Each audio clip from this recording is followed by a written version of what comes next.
Hello friends, मैं Niranjan Kumar Shukla VNS group of commerce में स्वागत करता हूं। अभी तक मैंने दो पार्ट जो है प्रीवियस ईयर क्वेश्चंस के जो हमारा बीएचयू बीकॉम एंट्रेंस में आता है वो मैंने डिस्कस किया है। आई होप आप लोगों ने वो दोनों पार्ट देखा होगा और काफ़ी इम्पॉर्टेंट क्वेश्चंस थे जो कि आंसर की में भी जो है अवेलेबल नहीं हो पा रहे थे, तो मैंने वो चीज़ें जो है अगर न्यूमेरिकल थे तो उसको भी मैंने सॉल्व करवाया है वहाँ पे। आज हमारा थर्ड पार्ट जो है उसको मैं डिस्कस करूँगा। ये भी हमारे क्वेश्चन जो हैं प्रीवियस ईयर में आए हुए हैं, तो आई होप आपको अच्छे तरीके से समझ में आएगा। तो आइए स्टार्ट करते हैं। मेरा पहला क्वेश्चन है, if the rate of gross profit is 20% of the of cost of goods sold and the sale are of rupees 1 lakh, the amount of gross profit will be। Okay, question बोला है कि gross profit जो है 20% किसका है, cost of goods sold का है। Clear है। अब यहाँ पे सेल दिया हुआ है 1 लाख, तो यहाँ पे ग्रॉस प्रॉफिट कितना होगा, 20,000 होगा कि 22,500 होगा कि 25,000 होगा कि हमारा 16,667 होगा। तो आइए स्टार्ट करते हैं हम लोग। अब इसका सॉल्यूशन आपके सामने दिख रहा होगा। क्या कर रहा था कि ग्रॉस प्रॉफिट जो है वो हमारा 20% of cost of goods sold है। क्लियर है। तो हम लोग क्या करेंगे कि कॉस्ट ऑफ गुड्स सोल्ड को क्या मानेंगे, 100 मान लेंगे। ठीक। अब आपको पता है कि सेल्स में हमारा ग्रॉस प्रॉफिट और कॉस्ट ऑफ गुड्स सोल्ड दोनों ऐड होता है, तो हमने कॉस्ट ऑफ गुड्स सोल्ड को जो है 100 माना, तो ग्रॉस प्रॉफिट कितना था, 20%। तो इन दोनों को जोड़ दिया तो कितना हो गया हमारा, 120। अब क्वेश्चंस में हमारा दिया हुआ है सेल, कितना दिया हुआ है, 1 लाख रुपया ऑलरेडी सेल दिया हुआ है। अब हम लोग क्या आगे बढ़ते हैं, तो देखिए फार्मूला जो है ग्रॉस प्रॉफिट निकालने का, तो हमारा सेल दिया हुआ है, ओके, ग्रॉस प्रॉफिट का रेट दिया हुआ है, डिवाइडेड बाय 100 प्लस रेट कर देंगे। क्लियर है। अब 1 लाख इंटू 20 ग्रॉस प्रॉफिट का दिया हुआ परसेंटेज अपॉन 120, जब इसको कट करेंगे तो हमारा कितना आ जाएगा, 16,666.67, जिसको कि राउंड ऑफ करके हम लोग क्या कर देंगे कि 16,667 मतलब 16,667। तो आइए देखते हैं क्वेश्चंस में कौन सा फार्मूला जो है वो हमारा राइट फार्मूला है। तो राइट फार्मूला है हमारा चौथा, मतलब ये कि 16,667 जो है हमारा राइट फार्मूला। अब हम लोग नेक्स्ट क्वेश्चंस की ओर बढ़ते हैं। नेक्स्ट क्वेश्चन है हमारा, दिया हुआ है हमारा, calculate operating profit ratio when net sale are 20 lakh, gross profit is 20% and operating expenses is 40,000। तो हमारा कौन सा ऑप्शन राइट ऑप्शन रहेगा, क्या है हमारा पहला ऑप्शन 14%, फिर है 18%, फिर है हमारा 20% और फिर लास्ट हमारा 16%। तो इसका भी मैंने क्या किया है, सॉल्यूशन किया है। सॉल्यूशन के थ्रू हम लोग पता करेंगे कि कौन सा ऑप्शन सही है। तो हमारा सॉल्यूशन है, सबसे पहले हमारा नेट सेल कितना दिया हुआ है, 20 लाख। ओके, ग्रॉस प्रॉफिट क्या है, 20% है। क्लियर हो गया। अब यहाँ पे ध्यान दीजिएगा, ऑपरेटिंग एक्सपेंसेस दिया हुआ है 40,000। तो यहाँ पे अब हम लोग क्या करेंगे कि ग्रॉस प्रॉफिट के अमाउंट को निकालेंगे। तो देखिए सेल दिया हुआ है 20 लाख, ओके, 20% दिया हुआ है ग्रॉस प्रॉफिट, तो 20 लाख का जो है हमारा 20% कितना हो जाएगा, 4 लाख। क्लियर है। अब हमारा ऑपरेटिंग प्रॉफिट का जो है कैसे निकालते हैं, तो ग्रॉस प्रॉफिट में से हम लोग क्या करेंगे कि ऑपरेटिंग एक्सपेंसेस को लेस कर देंगे। तो ग्रॉस प्रॉफिट अभी मैंने कितना निकाला है, 4 लाख, ओके, और ऑपरेटिंग एक्सपेंसेस दिया हुआ कितना, 40,000, क्वेश्चन में ही दिया हुआ है। तो अगर हम इसको माइनस करते हैं तो कितना आ जाएगा हमारा, 3,60,000। क्लियर है। अब ऑपरेटिंग प्रॉफिट रेशियो का क्या फार्मूला होता है, operating profit upon net cell into 100।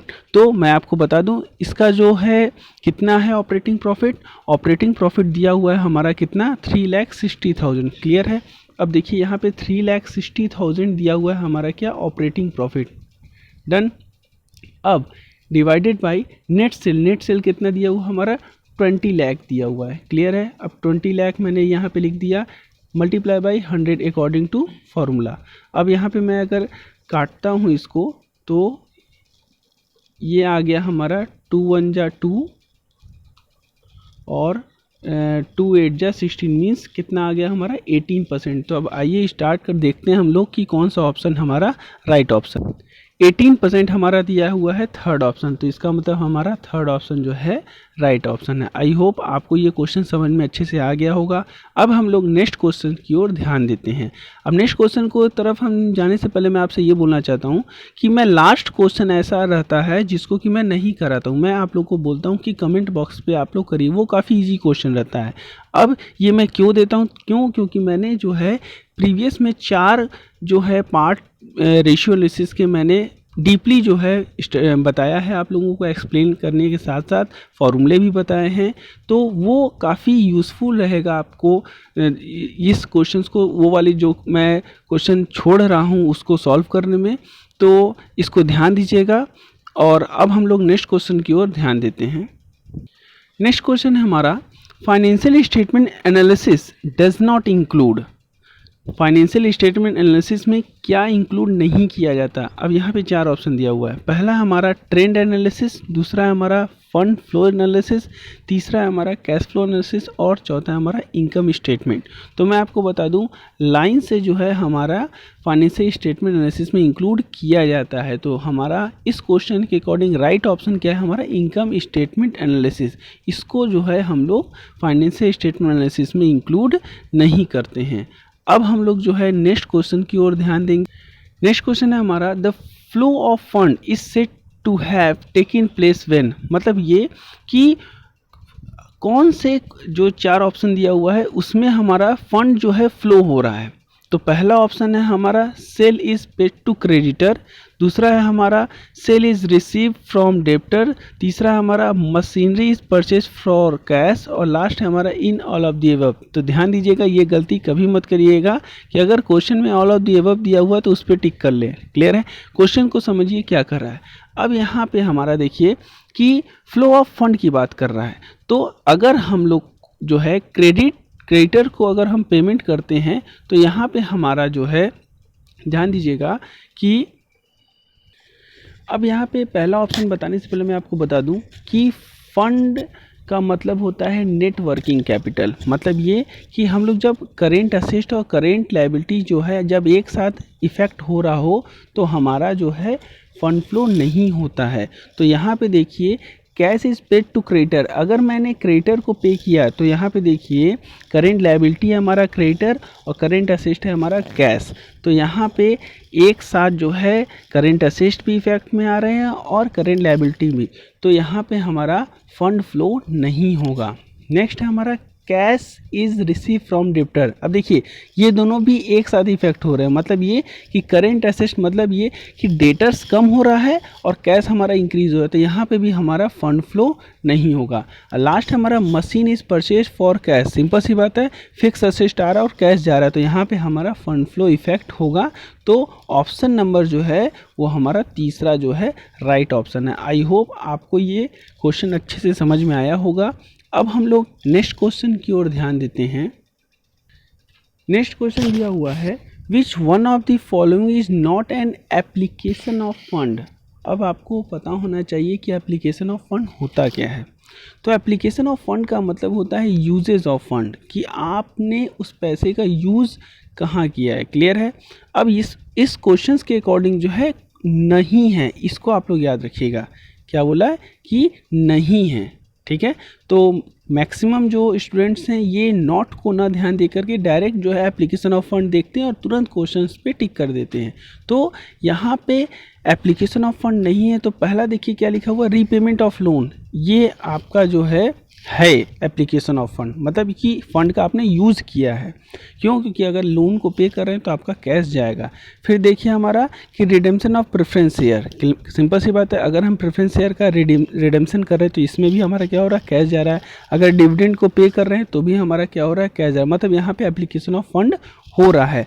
तो इस केस में हमारा पहला, तीसरा और चौथा ऑप्शन जो है गलत है। तो अकॉर्डिंग टू क्वेश्चन हमारा राइट ऑप्शन है हमारा सेकंड।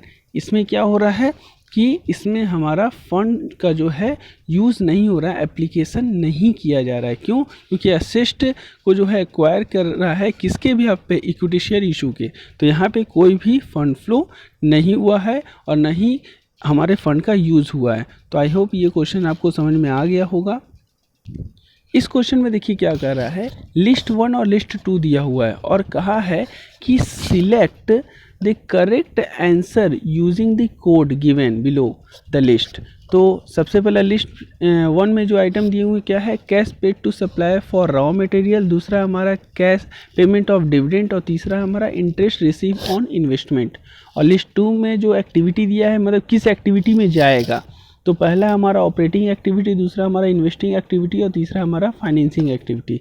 तो आपको पता होना चाहिए कि कौन से जो लिस्ट 1 का लिस्ट 2 में कहाँ किस उससे जाएगा। तो मैं आपको बता दूं कि cash paid to supplier of raw material की अगर बात किया जाए तो ये हमारा क्या है, ऑपरेटिंग एक्टिविटी है, याद रखिए, क्योंकि बिजनेस को ऑपरेट करने में जो भी आपके कैश लग रहे हैं वो हमारे ऑपरेटिंग एक्टिविटी में आते हैं। अब पेमेंट ऑफ डिविडेंड की अगर बात किया जाए तो पेमेंट ऑफ डिविडेंड कब होगा, जब आप फाइनेंस करेंगे, तो ये हमारा क्या हो जाएगा, फाइनेंसिंग एक्टिविटी के कैटेगरी में आएगा। और इंटरेस्ट रिसीव ऑन इन्वेस्टमेंट क्या हो जाएगा, हमारा इन्वेस्टिंग एक्टिविटी, मतलब क्या कि पैसा आप कहीं इन्वेस्ट किए हैं उसके बदले में हमको क्या मिल रहा है कि इंटरेस्ट हम रिसीव कर रहे हैं।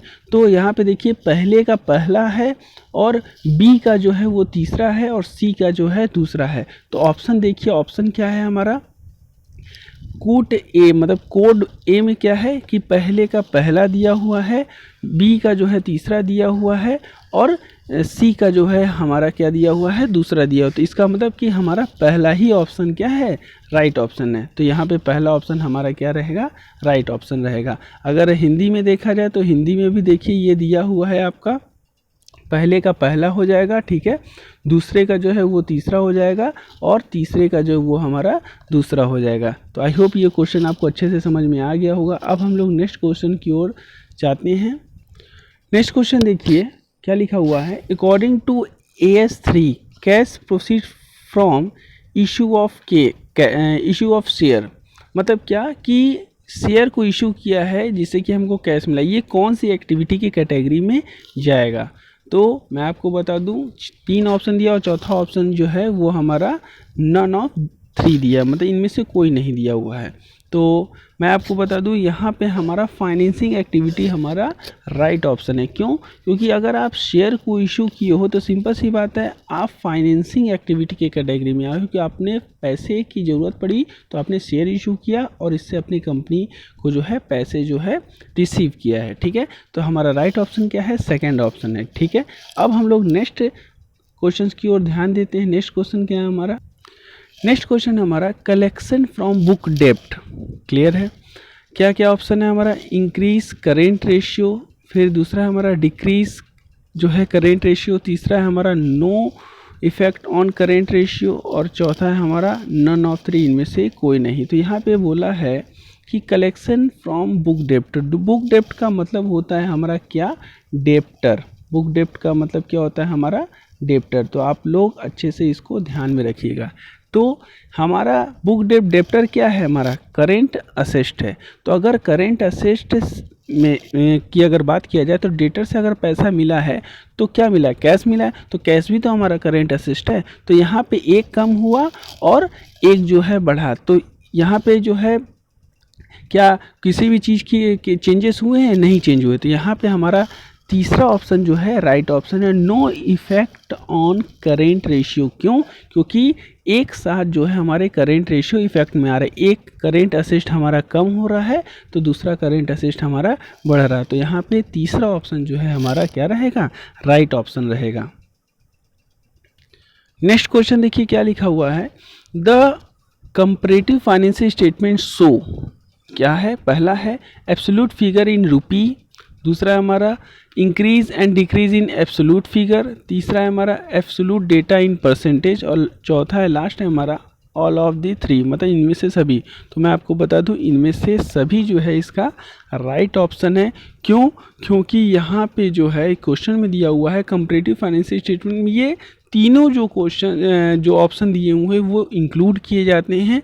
तो इसलिए हमारा चौथा ऑप्शन जो है वो हमारा क्या है, राइट ऑप्शन है। तो आई होप ये क्वेश्चन आपको समझ में आ गया होगा।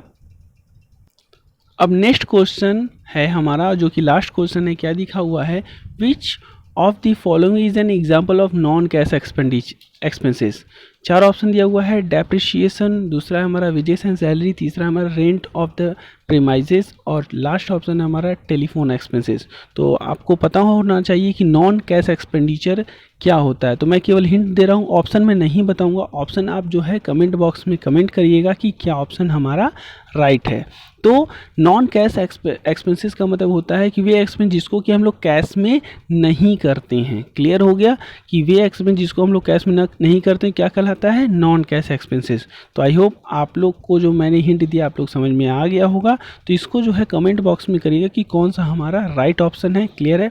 अब आपको मैं बता दूं कि इसकी पीडीएफ जो है वो हमारे Telegram channel VNS group of commerce में मैं हमेशा भेजते रहता हूं। तो अगर आपको इसका पीडीएफ चाहिए तो आप उसमें ऐड हो जाइए, ताकि आप जो है पर डे का जो अपडेट है वो आपको मिल सके और जो भी हमारे क्वेश्चंस हैं वो भी आपको मिल सकें। तो आई होप आज का जो हमारा सेशन वो आपको बहुत अच्छे से समझ में आया होगा। अब हम लोग मिलते हैं नेक्स्ट क्लास में। Thank you, have a nice day.